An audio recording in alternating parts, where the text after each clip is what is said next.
अस्सलाम वालेकुम friends, welcome back to my channel DMS travel guide.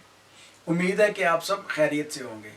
Friends, आज की वीडियो में हम बात करने जा रहे हैं शेंजन कंट्रीज़ की अपॉइंटमेंट की और उनके वीज़ा रेशो की।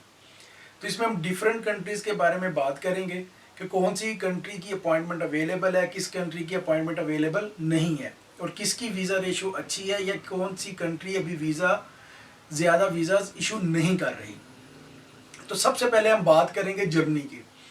तो फ्रेंड्स, जर्मनी की अपॉइंटमेंट्स अवेलेबल हैं, लेकिन इसका वीज़ा हासिल करने के लिए आपकी बैंक स्टेटमेंट बहुत अच्छी होनी चाहिए। 4 से 5 कंट्री की कम से कम आपकी ट्रैवल हिस्ट्री हो और उसके बाद आपने इंटरव्यू की तैयारी भी करनी है, क्योंकि जर्मन एम्बेसी आपका इंटरव्यू कंडक्ट करती है। तो अगर ये सारी चीज़ें आपकी ज़बरदस्त होंगी तो आपका वीज़ा गेन करने के चांसेस होंगे, अदरवाइज़ आपको रिफ्यूज़ल का सामना करना पड़ सकता है। उसके बाद ऑस्ट्रिया है।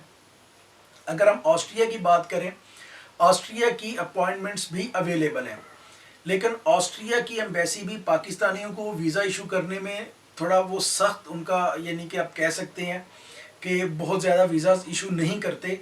और उसके लिए भी आपके पास एक अच्छी खासी travel history, maintain bank statement होनी चाहिए। और ऑस्ट्रिया की एम्बेसी आपका इंटरव्यू करती है बाय कॉल, और अगर वो एक बार आपसे कॉल पे सेटिस्फाई ना हो या कुछ क्वेश्चंस और उनके माइंड में है तो वो दोबारा आपको कॉल कर सकते हैं। वो 2 से 3 बार भी ऑस्ट्रिया एम्बेसी कॉल करके इंटरव्यू कंडक्ट करती है और उसके बाद आपके वीज़ा का वो डिसीजन करते हैं। सबसे ज़्यादा जो इजी अपॉइंटमेंट्स इस वक्त अवेलेबल हैं वो है स्विट्ज़रलैंड की। लेकिन फ्रेंड्स, स्विट्ज़रलैंड एक बहुत बड़ा मुल्क है, बहुत रिच कंट्री है, एक बहुत बड़ी टूरिस्ट प्लेस है। तो जो स्विट्ज़रलैंड है वो पाकिस्तानियों को बहुत जल्दी वीज़ा नहीं देते।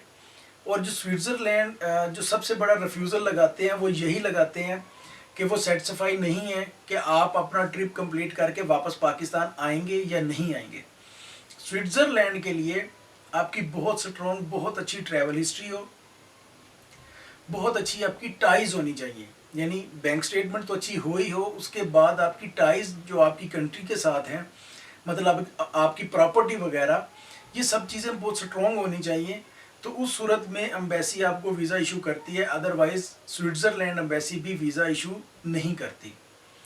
सबसे बड़ा कंट्री जिसने सबसे ज़्यादा वीज़ाज पाकिस्तान को दिए कोविड से पहले वो है नेदरलैंड। लेकिन फ्रेंड्स, अभी नेदरलैंड की सिचुएशन जो है वो ये है कि कोविड के बाद से लेके अब तक नेदरलैंड ने बहुत बड़ी बड़ी प्रोफाइल्स, यानी जिन लोगों के यूएस से यूके के वीज़ाज, वैलिड वीज़ाज उनके भी पासपोर्ट पे हैं, उनको भी वीज़ा नहीं दिया।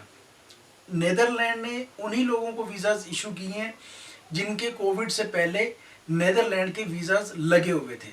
अगर उन्होंने वही बिज़नेस अपना एम्बेसी में शो करवाया, उसी तरह मेंटेन बैंक स्टेटमेंट दी है और वो नेदरलैंड से पहले वीज़ा हासिल कर चुके हैं, तो उनके वीज़ाज इशू हुए हैं, लेकिन नई प्रोफाइल्स के ऊपर वीज़ाज इशू नहीं हुए। तो फ्रेंड्स, ये कुछ ऐसी कंट्रीज़ हैं। इसके अलावा स्वीडन भी है जो सेम क्राइटेरिया पे है, काफ़ी सख्त एम्बेसी है, अपॉइंटमेंट्स अवेलेबल हैं। लेकिन स्वीडन का जो है वो भी जर्मनी और इसकी तरह, स्विट्ज़रलैंड की तरह जो है, वो वीज़ा की रेशो बहुत कम है। तो इस टाइम पे कौन सी ऐसी कंट्री है जिसने कोविड के बाद पाकिस्तानियों को जो सबसे ज़्यादा वीज़ाज इशू किए हैं, वो है स्पेन।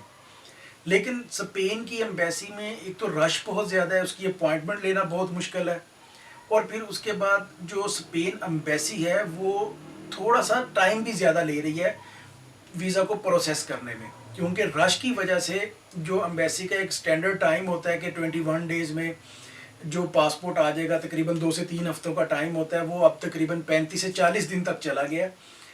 जैसे ही वक्तन फ़वक्तन जो है इसकी अपॉइंटमेंट्स ओपन होती हैं, और जैसे ही इसकी अपॉइंटमेंट्स ओपन होती हैं फ़ौरन ही फिल हो जाती हैं कि बहुत से लोग स्पेन की एम्बेसी में वीज़ा अप्लाई करने के लिए वेट कर रहे होते हैं। तो जैसे ही अपॉइंटमेंट्स ओपन होती हैं, कुछ ही देर में सारी स्लॉट्स फिल हो जाती हैं और अपॉइंटमेंट नहीं मिलती।